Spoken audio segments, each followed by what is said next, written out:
Saudi আরবের ভিতরে Amazon seller account তৈরি করতে আমার 1 টাকাও খরচ হয় নাই। আমি কিভাবে অ্যামাজন সেলার অ্যাকাউন্ট খুললাম, আমার কাগজপত্র তৈরি করতে কত টাকা খরচ হয়েছে। সো ইউএস এর ভিতরে আমি এলএলসি তৈরি করলাম, সেখানে ব্যাট নাম্বার নিলাম, রিসেলার সার্টিফিকেট নিলাম, ডোমেইন অ্যান্ড হোস্টিং আইডি নিলাম। বন্ধুরা, আজকের এই ভিডিওতে আমি কথা বলবো সৌদি আরব থেকে কিভাবে আমরা অ্যামাজন ব্যবসাটি শুরু করব। এই ভিডিওটির মাধ্যমে আমি সকল কিছু আপনাদেরকে সহজভাবে বুঝাইবো। এই ভিডিওটি যদি আপনার সম্পূর্ণ দেখেন তাহলে কোন কোন বিষয়গুলো শিখতে পারবেন, স্টেপ বাই স্টেপ আমি কোন কোন বিষয়গুলো আপনাদেরকে শিখাইবো। 1 নাম্বার হচ্ছে অ্যামাজন ব্যবসা কি, এটা কিভাবে পরিচালনা হয়, এই জিনিসটা আমাদেরকে একেবারে প্রপারলি বুঝতে হবে। আমরা অনেক ভিডিও দেখি কিন্তু বিষয়গুলো বুঝি না। আমি আপনাকে এই ভিডিওটির মাধ্যমে একেবারে সুন্দরভাবে বুঝিয়ে দেবো যে অ্যামাজন ব্যবসাটা কিভাবে পরিচালনা হয়, কিভাবে প্রফিট আর্ন হয়, কিভাবে সম্পূর্ণ কাজগুলো করা হয়, কত প্রকৃতির মাধ্যমে আমরা অ্যামাজন ব্যবসাটি করতে পারবো। 2 নম্বর হচ্ছে সৌদি আরব থেকে আমরা কি ইন্ডিভিজুয়াল অ্যাকাউন্ট খুলতে পারবো বা প্রফেশনাল অ্যাকাউন্ট খুলতে পারবো, অথবা এলএলসি দিয়ে আমি সেলার অ্যাকাউন্ট খুলবো, অথবা কমার্শিয়াল লাইসেন্স দিয়ে সেলার অ্যাকাউন্ট খুলবো, নাকি আমার যে কফিলের আইডি কার্ড দিয়ে অ্যাকাউন্ট খুলবো। সো কয়টা প্রকৃতির মাধ্যমে আমরা অ্যামাজন সেলার অ্যাকাউন্ট খুলতে পারবো, এই বিষয়টা আমরা শিখবো এই ভিডিওর মাধ্যমে। তারপরে রয়েছে প্রোডাক্ট সোর্সিং করা। প্রোডাক্ট সোর্সিং আমরা কি লোকাল মার্কেটে টানবো, বা কিভাবে চায়নার সাথে আমরা সরাসরি অ্যামাজনকে কানেক্টেড করাই দিব, অর্থাৎ এফবিআই যে মডেলটা, সেই মডেলটা আমরা কিভাবে একেবারে প্যারা ছাড়া অ্যামাজন ব্যবসাটি শুরু করতে পারবো। সো এই সকল বিষয় নিয়ে আজকের এই ভিডিওটি তৈরি করতেছি। অনেকেরই রিকোয়েস্ট ছিল, এই সমস্ত কমেন্ট আমার ভিডিওতে অনেক আসছে, তাই আমি একটি ভিডিওর মাধ্যমে আপনাকে সম্পূর্ণ বিষয়গুলো শিখিয়ে দিব। আপনি যদি ধৈর্য সহকারে এই ভিডিওটি সম্পূর্ণ দেখেন, আশা করি আপনার মনে আর অ্যামাজন বিষয়টি নিয়ে আর কোনো প্রশ্ন থাকবে না। সো অ্যামাজন ব্যবসাটি আমরা সবাই করতে চাই, কিন্তু সঠিক গাইড না থাকার কারণে আমরা করে উঠতে পারি না। অ্যামাজন ব্যবসাটি কিন্তু যেটি এফবিএ মডেল, অর্থাৎ ফুলফিলমেন্ট বাই অ্যামাজন, সেখানে আমাদের একেবারে প্যারা নাই। কেন প্যারা নাই? কারণ সকল কিছু হ্যান্ডেল করবে অ্যামাজন। অ্যামাজন প্যাকিং করবে, অ্যামাজন ডেলিভারি করবে, অ্যামাজনের স্টোরি প্রোডাক্টটা থাকবে, অর্থাৎ আমার কোনো কিছু করতে হবে না। আমি জাস্ট কি বিক্রি করব সেটা খুঁজে বার করতে হবে। আমার একমাত্র হেডেক হচ্ছে আমি কি বিক্রি করব। প্রোডাক্ট হান্টিং করা হচ্ছে আমার মেইন কাজ। প্রোডাক্ট আমরা কোথায় থেকে সোর্স করব, আমি আপনাদেরকে বিভিন্ন এক্সাম্পল দিয়ে আজকের এই ভিডিওটির মাধ্যমে শিখাইব। ধরেন আমি এই প্রোডাক্টটা বিক্রি করতে চাচ্ছি, ঠিক আছে। এই প্রোডাক্টটা যদি ব্র্যান্ডের হয় সেটা আমি রিসেল করতে পারবো, কিন্তু সরাসরি এই প্রোডাক্টটা আমি লিস্টিং করে বিক্রি করতে পারবো না, কারণ এটা বিক্রি করতে গেলে আমাকে ব্র্যান্ড অ্যাপ্রুভাল লাগবে। বিভিন্ন নন ব্র্যান্ডেড জিনিস আছে। এক্সাম্পল হিসাবে আমার পিছনে এই যে এই স্টিকারটা দেখেন, এই স্টিকারটা আমি বিক্রি করতে চাচ্ছি অ্যামাজনে, সেটি আমি alibaba.com পেয়ে যাব। আলিবাবা হচ্ছে বিশ্বের সব থেকে বড় B2B একটা সার্ভিস, যেখান থেকে আমরা বিভিন্ন সাপ্লায়ার পাবো, হাজার হাজার সাপ্লায়ার পাইবো, যেই সাপ্লায়াররা আমার হয়ে সরাসরি অ্যামাজনের কাছে মালামালগুলো পৌঁছাই দিবে। আমি শুধু জাস্ট একটি মোবাইল ফোন অথবা একটি ল্যাপটপের মাধ্যমে সকল কাজ করব। আমাকে আর কোনো কিছু করতে হবে না। আবার আমি চাইলে অনেক কাজও করতে পারবো। কেমন, আপনাদেরকে হয়তো এখন বললে বুঝবেন না, স্টেপ বাই স্টেপ যখন বলবো তখন বুঝবেন। এক্সাম্পল দিলাম, এই স্টিকারটা আপনি বিক্রি করতে চাচ্ছেন।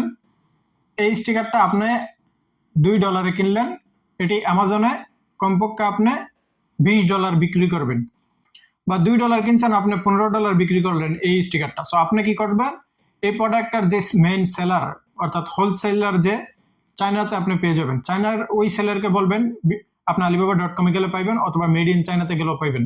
বিভিন্ন চায়নার সাইট আছে, বিভিন্ন হাজার হাজার হাজার হাজার সাপ্লায়ার আছে। সো যে কোনো একটা সাপ্লায়ার আপনি চয়েস করে বলবেন যে এই প্রোডাক্টটা তুমি 1000 পিস তৈরি করো বা 100 পিস তৈরি করো। তৈরি করার পরে তুমি এই প্রোডাক্টটা আপনি অ্যামাজনে লিস্টিং করবেন। এই প্রোডাক্টটার ছবি আপনি নেবেন এবং বিভিন্ন এআই টুলসের মাধ্যমে আপনি ছবি ক্রিয়েট করতে পারেন, অথবা বিভিন্ন জায়গা থেকে আপনি সংগ্রহ করে যে কোনো ওয়েতে আপনি অ্যামাজনের ভিতরে অ্যাড করে নেবেন। অ্যাড করার পরে যখন আপনি এই প্রোডাক্টটা অ্যামাজন ওয়্যার হাউসে পাঠাইতে চাইতেছেন, সো অ্যামাজন ওয়্যার হাউসে পাঠাইতে যখন যাবেন, শিপ যাবেন, আপনি যখন লিস্টিং করবেন, সো অ্যামাজন থেকে আপনাকে সকল ডকুমেন্ট দেওয়া হবে। অ্যামাজন থেকে আপনাকে বারকোড দেওয়া হবে। আপনি যদি 100 পিস পাঠাতে চান 100টা বারকোড দেওয়া হবে। প্রত্যেকটা প্যাকিং এর ভিতরে আপনার এই বারকোডটা লাগাই দিতে হবে। সো আপনি এই 100 পিসের বারকোড সরাসরি চায়নার সেলারের কাছে পাঠিয়ে দিবেন। চায়নার সেলার প্রত্যেকটি প্রোডাক্টের উপরে বারকোডগুলো লাগিয়ে সরাসরি অ্যামাজন ওয়্যার হাউসে পাঠিয়ে দিবে। যদি সৌদি আরব ব্যবসা করেন সেটি রিয়াদে পাঠাইতে পারেন বা জাদ্দাতে পাঠাইতে পারেন। আপনি ওয়্যার হাউসের লোকেশন পাঠিয়ে দিবেন যে এই লোকেশনে সরাসরি তোমরা ডেলিভারি করবো, একদম হ্যান্ড টু হ্যান্ড এই লোকেশনে পাঠিয়ে দিবেন। সো সেলারকে যখন আপনি কথা বলে বা কলের মাধ্যমে বা মেসেজিং এর মাধ্যমে, আপনি alibaba.com এ সেই সুযোগ রয়েছে, কথা বলে বিষয়টা এক্সপ্লেন করবেন যা আপনি হচ্ছেন একজন অ্যামাজন সেলার। সো আপনার কোনো প্রতিনিধি সেখান থেকে রিসিভ করবে না, এটা অ্যামাজন ওয়্যার হাউসে মালটা যাবে। সো সেলারের সাথে যখন আপনি একবার চুক্তিবদ্ধ হয়ে যাবেন, কানেক্টেড হয়ে যাবেন, আপনার ব্যবসাটা সে বুঝতে পারবে, সে কন্টিনিউ আপনার হয়ে কাজ করবে। সো এই 100 পিস আপনার অ্যামাজন ওয়্যার হাউসে তারা ডেলিভারি করবে। অ্যামাজন ওয়্যার হাউসের থেকে যখন আপনার বক্সটা রিসিভ করবে, তারা স্ক্যানিং করে প্রত্যেকটা প্রোডাক্ট বুঝে নেবে এবং প্রত্যেকটা প্রোডাক্ট আপনার ইনভেন্টরির ভিতরে অ্যাড হয়ে যাবে। এখন একজন কাস্টমার যখন অর্ডার করবে, তখন আপনার ওই প্রোডাক্টটা অ্যামাজনে প্যাকিং করবে, প্যাকিং করার পরে ডেলিভারি ম্যানকে দিবে অ্যামাজন, ডেলিভারি ম্যান কাস্টমারের কাছে ডেলিভারি করে দিবে, এবং যেই প্রফিট রেভিনিউ অর্থাৎ ফুল সেল যে অ্যামাউন্টটা সেটি আপনার রেভিনিউতে অ্যাড হয়ে যাবে, এবং অ্যামাজনের যে প্রফিট সেটি অ্যামাজন কেটে নেবে। অ্যামাজন সেখান থেকে কাটবে ডেলিভারি কস্ট, প্যাকিং কস্ট, ইনভেন্টরিতে আপনার যে তাদের স্টোরে মালামালগুলো রাখছেন তার কারণে একটা কস্ট কাটবে। সকল কস্ট কাটার পরে যে অ্যামাউন্টটা থাকবে সেটি আপনার অ্যাকাউন্টে যুক্ত হয়ে যাবে। তো আশা করি অ্যামাজন ব্যবসাটি আমরা বুঝছি, যেটি হচ্ছে FBA মডেল। তো অ্যামাজনের ভিতরে আমরা কয়েকটি মডেলে ব্যবসা করতে পারি। এখন আসুন কথা বলি হোলসেল ব্যবসাটি। আপনাদেরকে প্রথমে বলছি যে হোলসেল ব্যবসাটি অর্থাৎ রিসেল করবো আমি যে প্রোডাক্টটা অলরেডি অ্যামাজনের ভিতরে রয়েছে, সেখানে আরো প্যারা নাই, সেটা হচ্ছে একেবারে প্যারা ছাড়া, কোনো ঝামেলা নাই, কোনো কিছু আমাদের প্রোডাক্ট লিস্টিং করতে হবে না, জাস্ট ব্র্যান্ডের অ্যাপ্রুভাল দিয়ে আমরা সেই প্রোডাক্টটা আমাদের একটা স্টোর তৈরি করে নিব। সো আমাদের স্টোরে সেই প্রোডাক্টটা ব্র্যান্ড থেকে অ্যাপ্রুভাল হবে, এটা একেবারে সহজ মডেল, এবং ব্র্যান্ড থেকে অ্যাপ্রুভাল নিব, তারপর সেই প্রোডাক্ট আমরা রিসেল করব। সো ব্র্যান্ড আমাকে একটা নির্ধারিত প্রফিট সংখ্যা দিয়ে দেবে যে তুমি আমার এই প্রোডাক্টটা যদি বিক্রি করো, ধরো সাপোজ আমি এই প্রোডাক্টটা বিক্রি করি, এই প্রোডাক্টটা যদি 1 পিস সেল করতে পারি, আমার 1 পিসের থেকে আমি $1 প্রফিট করব। 100 পিস সেল করতে পারলে $100 প্রফিট করব, বা 1000 পিস সেল করতে পারলে $1000 প্রফিট করব। সো এভাবে হচ্ছে হোলসেল ব্যবসাটি। আরেকটা ব্যবসা হচ্ছে প্রাইভেট লেভেলিং ব্যবসা। প্রাইভেট লেভেলিং আপনাদেরকে যেটি বললাম সেটি হচ্ছে আমরা লোকাল মার্কেটের থেকে প্রোডাক্ট হান্টিং করব। লোকাল মার্কেটের থেকে আমি যেটা সেল করতে চাচ্ছি সেটা আমি, অথবা আমি নিজেও তৈরি করতে পারি। ধরেন আমি একটা পারফিউম তৈরি করলাম বা বিভিন্ন জিনিস আমি তৈরি করলাম, তৈরি করে আমি সেটি অ্যামাজনে সেল করব। আমি নিজ থেকে লিস্টিং করব, লিস্টিং করে অ্যামাজন ওয়্যার হাউসে দিয়ে আসতে পারি বা আমার বাসাতে রাখতে পারি। আমার বাসাতে রাখলে যখন অর্ডার আসবে সেটি আমি প্যাকিং করে ইজি শিপ করাইতে পারবো, অথবা আমরা সেলফ শিপ করাইতে পারবো। ইজি শিপ, সেলফ শিপ এবং FBA শিপ, এই তিনটা আমাদেরকে বুঝতে হবে। ইজি শিপ হচ্ছে অ্যামাজন সরাসরি আমাদের বাসায় আসবে, বাসায় আসার পরে ওই পার্সেলটা যেটা অর্ডার করছে, আমি যেটা রেডি করে রাখছি সেটা উঠাইয়া তারা ওয়্যার হাউসের থেকে সরাসরি তাদের যেই ব্রাঞ্চের থেকে ডেলিভারির জন্য পাঠিয়ে দিবে, যেটা যেই শহরে হোক সেই শহরের উদ্দেশ্যে রওনা করে দিবে। আরেকটা হচ্ছে যে আপনার সেলফ শিপ, অর্থাৎ আপনার পার্সেলটা রেডি করবেন, আপনার যে লোকাল কুরিয়ার আছে সেই কুরিয়ারের মাধ্যমে কাস্টমারের কাছে ডেলিভারি করবেন। কুরিয়ার অর্থাৎ আপনার দেখা যেতেছে সৌদি আরবের ভিতরে আরামেক্স রয়েছে, জাজিল এক্সপ্রেস রয়েছে, সামসা রয়েছে, নাকল এক্সপ্রেস রয়েছে, এই ধরনের বিভিন্ন কুরিয়ার কোম্পানি আছে যাদের মাধ্যমে আপনি পার্সেলটি ডেলিভারি করাইতে পারবেন।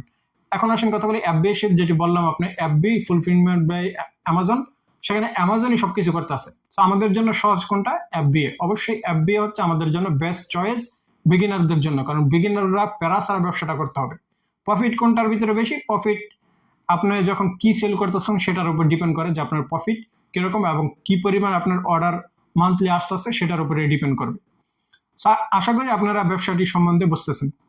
এখন প্রশ্ন হচ্ছে সৌদি আরব থেকে আমরা এই ব্যবসাটা শুরু করব কিভাবে? সৌদি আরব থেকে যদি আপনি এই ব্যবসাটি খুলতে চান, আপনার দুইটা প্রক্রিয়া আছে, দুইটা না তিনটা প্রক্রিয়া আছে। দুইটা প্রক্রিয়া আছে আপনার নিজের নামে ব্যবসা খোলার, আরেকটা প্রক্রিয়া আছে যেটি আপনার মালিকের নামে ব্যবসা খুলবেন, কিন্তু মালিকের সকল ডকুমেন্ট ব্যবহার করে ব্যবসাটার পরিচালনার দায়িত্ব থাকবেন আপনি। কেমন? যেমন আমি যেহেতু বাকালা চালাই, বাকালার যেই লাইসেন্স, সেই লাইসেন্স দিয়েও আমি অ্যামাজন সেলার অ্যাকাউন্ট খুলতে পারবো।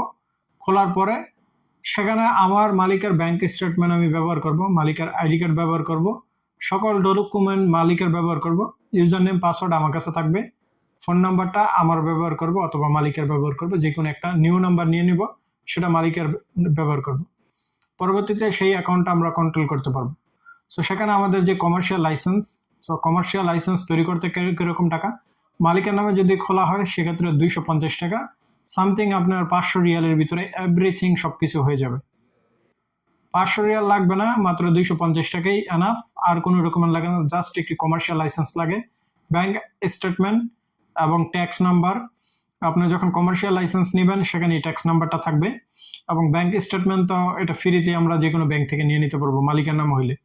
এখন যদি আপনি নিজের নামে ব্যবসাটি খুলতে চান তাহলে করণীয় কি? ইন্ডিভিজুয়াল অ্যাকাউন্ট দিয়ে কি আপনি সৌদি আরব অ্যাকাউন্ট খুলতে পারবেন কিনা? বর্তমানে ইন্ডিভিজুয়াল দিয়ে অ্যাকাউন্ট খুলতে পারবেন না, কারণ ইন্ডিভিজুয়াল সেলের অ্যাকাউন্ট খোলা এখন হবে না। আর কিছুদিন আগেও সেটি হয়তো, বর্তমানে এটি বন্ধ করে দেওয়া হয়েছে।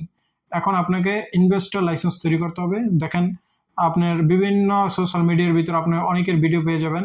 আমাদের অনেক বাংলাদেশি ভাইয়েরা যারা ইনভেস্টর লাইসেন্স নিয়ে কাজ করে তাদের থেকে পরামর্শ নিয়ে আপনি অল্প কিছু টাকার বিনিময়ে সৌদি আরবের ইনভেস্টর লাইসেন্স তৈরি করে আপনি অ্যামাজন ব্যবসাটি করতে পারবেন। আরেকটি প্রক্রিয়া আছে যেটি হচ্ছে ইউএস এর এলএলসি। আপনি যদি ইউএস এর এলএলসি খোলেন সেক্ষেত্রে ওই ইউএস এর এলএলসির ভিতরে আপনার একটা ব্যাট নাম্বার থাকবে, সবকিছু থাকবে। সেই অ্যাকাউন্ট দিয়ে আপনি শুধুমাত্র ইউএস এর ভিতরে কিন্তু খুলতে পারবেন। কিন্তু আপনি সেই অ্যাকাউন্টটা দিয়ে যদি সৌদি আরব খুলতে চান, ইউএস এর যে এলএলসির আপনার অ্যাকাউন্ট সেটি দিয়ে যদি আপনি সৌদি আরব খুলতে চান, তাহলে আপনাকে সৌদি আরবের ভিতরে আপনার যে এলএলসিটা থাকবে সেটাকে আবার আপনার এখান থেকে একটা ব্যাট নাম্বার নিতে হবে, অর্থাৎ আপনার যে ব্যবসা প্রতিষ্ঠানটা সেটাকে এখানে রেজিস্ট্রেশন করাইতে হবে। তো ইউএস এর ভিতরে আমরা যে এলএলসি খুলছি, এলএলসি অর্থাৎ হচ্ছে লিমিটেড লায়াবিলিটি কোম্পানি। আমরা যে একটা ইউএস এর ভিতরে একটা কোম্পানি খুলছি, যদিও সেখানে ফিজিক্যালি আমাদের কোনো কিছু নাই, কিন্তু আমরা যে ডকুমেন্টটা দেখাবো সেটাতে কিন্তু বোঝাবে যে আমাদের সেখানে স্টোর রয়েছে, আমাদের ফিজিক্যালি সেখানে শপ রয়েছে সবকিছু, অর্থাৎ সেখানে আমাদের একটা অ্যাড্রেস রয়েছে। সো আমাদের সেই ব্যবসাটাকে সৌদি আরবের ভিতরে রেজিস্ট্রেশন করাইতে হবে, অর্থাৎ এটি একটা গ্লোবাল একটা বিজনেস হয়ে যাইতেছে। ধরেন বাংলাদেশের ভিতরে বিভিন্ন বড় বড় ব্যবসা বাহিরের দেশে গিয়ে এই ব্যবসা করতেছে। যেমন আমরা যদি ধরি তুলনামূলক লুলু মার্কেট, সেটা সৌদি আরবে ব্যবসা করতেছে, দুবাই ব্যবসা করতেছে, বা অন্য আরো দেশে ব্যবসা করতেছে। সো এই ব্যবসাটাকে বিভিন্ন দেশে আপনি ইন্টারন্যাশনাল মোডের ভিতরে বিভিন্ন দেশের ভিতরে রেজিস্ট্রেশন করাইতে পারবেন। এখন প্রশ্ন হলো আমাদের জন্য কোনটা সহজ, কোনটা আমাদের জন্য সস্তা। সস্তা যেটি বললাম, যদি আপনার মালিকের নামে করেন, মালিকের নামে কমার্শিয়াল লাইসেন্সের মাধ্যমে আপনার মালিক যদি সেই সুযোগ দেয় বা সেই ডকুমেন্ট আপনাকে দিতে সহায়তা করে, তাহলে সেখানে আপনার 250 থেকে 300 রিয়ালের ভিতরেই সর্বোচ্চ মুক্ত খরচ। যদি 250 রিয়াল লাগলো, যে আপনার কাজটা করে দিবে সে 100 টাকা নিবে, আবার হচ্ছে আমি 400-500 রিয়ালের ভিতরে আপনার এভরিথিং সবকিছু হয়ে যাবে। তারপর হচ্ছে যদি আপনি ইনভেস্টর লাইসেন্স তৈরি করে নেন সেক্ষেত্রে আপনার এখানে কিছুটা কস্ট যাবে, কারণ ইনভেস্টর লাইসেন্স তৈরি করতে অবশ্যই সৌদি আরবের ভিতরে টাকা লাগে। আমি কিভাবে অ্যামাজন সেলার অ্যাকাউন্ট খুললাম, আমার কাগজপত্র তৈরি করতে কত টাকা খরচ হয়েছে, এই বিষয়টি আপনাদের সাথে তুলে ধরি। বর্তমানে আমার দুইটা অ্যামাজন সেলার অ্যাকাউন্ট, একটা হচ্ছে ইউএস এর ভিতরে যেটি আমি এলএলসির মাধ্যমে খুলছি, আরেকটা হচ্ছে সৌদি আরবের ভিতরে যেটি আমি কমার্শিয়াল লাইসেন্সের মাধ্যমে খুলছি। সৌদি আরবের ভিতরে অ্যামাজন সেলার অ্যাকাউন্ট তৈরি করতে আমার 1 টাকাও খরচ হয় নাই। ইউএস এর ভিতরে আমার অ্যামাজন সেলার অ্যাকাউন্ট খুলতে এভরিথিং কস্ট মিলিয়ে আমার $900 মতো খরচ হয়েছে। সো ইউএস এর ভিতরে আমি এলএলসি তৈরি করলাম, সেখানে ব্যাট নাম্বার নিলাম, রিসেলার সার্টিফিকেট নিলাম, ডোমেইন অ্যান্ড হোস্টিং আইডি নিলাম, সকল কিছু এভরিথিং কস্ট মিলে আমার $900 খরচ হয়েছে ইউএস মার্কেট প্লেসে অ্যামাজন সেলার অ্যাকাউন্ট খুলতে। সৌদি আরবের ভিতরে আমার 1 টাকাও খরচ হয় নাই। কেন? কারণ সৌদি আরবের ভিতরে অলরেডি আমার ব্যবসা প্রতিষ্ঠান রয়েছে, যেটা হচ্ছে বাকালা। সৌদি আরবের যেটি আমরা আমাদের বাংলাদেশে বলে মুদির দোকান বা মিনি সুপার মার্কেট। সো ওই সুপার মার্কেটের যেই সিআর নাম্বার অর্থাৎ কমার্শিয়াল যেই লাইসেন্সটি, সেই লাইসেন্সটি ব্যবহার করেই আমি অ্যামাজন সেলার অ্যাকাউন্ট খুলতে পারছি প্রফেশনাল মোডে। সো এখানে আমার 1 টাকা খরচ হয় না, সেই লাইসেন্সের ভিত্তিতেই আমি অ্যামাজন ব্যবসা করতে পারি। আমার সেখানে ব্যাট নাম্বার রয়েছে, এভরিথিং সবকিছু। আমি প্রতি বছরই ব্যবসাটি রিনিউ হয়, যেহেতু আমার এটি মালিকের নামে, সকল ডকুমেন্ট মালিকের ব্যবহার করা। জাস্ট আমি সেখানে ম্যানেজার হিসাবে সকল কিছু কন্ট্রোল করতেছি। কিন্তু যেহেতু বাকালা আমার মালিকের নামে এবং সেই বাকালার ইনকাম, বাকালা আমার টাকা দেওয়া, আমারই ব্যবসা প্রতিষ্ঠান, আমরা যেভাবে সৌদি আরব মালিকের নামে ব্যবসা পরিচালনা করে থাকি, তদ্রুপ সেম আমার অ্যামাজন ব্যবসাটা মালিকের নামে, কিন্তু সবকিছু আমি হ্যান্ডেল করি। প্রতি মান্থ আমার মালিকের অ্যাকাউন্টে টাকা আসলো, সেই টাকা আমার কাছেই আসে। সো আশা করি আপনারা এই আমার যেই প্রক্রিয়াটা সেই মাধ্যমে আপনারা করতে পারেন। সেখানে যদি আপনাদের এই ব্যবসা প্রতিষ্ঠান থাকে আপনাদেরও 1 টাকা খরচ হবে না। অ্যাকাউন্ট তৈরি করা ভেরি ইজি, মাত্র কয়েক মিনিটের ভিতরে আপনি অ্যাকাউন্ট খুলতে পারবেন। জাস্ট অ্যামাজন সেলার সেন্টারে যান, যাওয়ার পরে সাইন আপে যান, যাওয়ার পরে একটা জিমেল লাগান, জিমেল লাগানোর পরে ইউজার নেম পাসওয়ার্ড দিয়ে লগ ইন হন। তারপরে বেসিক কিছু ইনফরমেশন দিয়ে নাম, ঠিকানা, অ্যাড্রেস, আপনার হচ্ছে মালিকের, যখন আপনার মালিকের নামে খুলবেন মালিকের আইডি কার্ড বা পাসপোর্টের ছবি, তারপর হচ্ছে ব্যাংক অ্যাকাউন্ট স্টেটমেন্ট, তারপর হচ্ছে একটা যে ন্যাশনাল অ্যাড্রেস, কারেক্টলি একটা অ্যাড্রেস দিয়ে ভেরিফাই করুন, মালিকের ফেস ভেরিফিকেশন দেন। ফেস ভেরিফিকেশন দেওয়ার পরেই আপনার অ্যাকাউন্ট অনলি 2 বিজনেস ডের ভিতরে অ্যাপ্রুভ হয়ে যাবে। অ্যাপ্রুভ হওয়ার পরে আপনি সেখানে ব্যবসা করতে পারেন। সেখানে আপনি হোলসেল করতে পারেন, প্রাইভেট লেবেলিং করতে পারেন, এফবিএ করতে পারেন, এভরিথিং আপনার যেটি সহজ মনে হবে সেটি আপনি করতে পারবেন। একেবারে প্যারা ছাড়া এই সহজ প্রক্রিয়ার মাধ্যমে আপনি কিন্তু এই ব্যবসাটি করে আসতে পারেন। এখনো বিশ্বের বিভিন্ন দেশের ভিতরে ইন্ডিভিজুয়াল ব্যবসা করা যাইতেছে, আপনারা চাইলে সেটির দিকেও ট্রাই করতে পারেন।